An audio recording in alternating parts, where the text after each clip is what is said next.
Pemirsa, DPRD Provinsi Sulawesi Selatan bersama pemerintah provinsi resmi melakukan penandatanganan nota kesepakatan terkait pembahasan kebijakan umum anggaran APBD KUA tahun 2023 dan prioritas plafon anggaran sementara tahun anggaran 2023.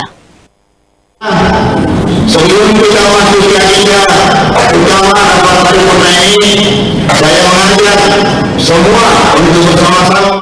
Nota kesepakatan KUA PPAS APBD tahun anggaran 2023 ditandatangani Gubernur Sulawesi Selatan Andi Sudirman Sulaiman dan Ketua DPRD Sulawesi Selatan Andi Ina Kartikasari.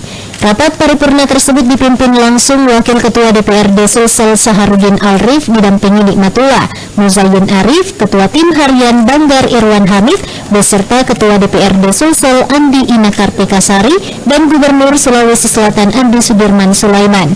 Rapat konsultasi pimpinan bersama dengan Ketua Fraksi Pimpinan AKD DPRD Sulsel tiba pada tahapan penandatanganan nota kesepakatan bersama DPRD dan pemerintah Provinsi Sulsel. Rapat paripurna tersebut dihadiri kurang lebih 46 legislator yang menyaksikan penandatanganan nota kesepakatan KUA PPAS tahun 2023.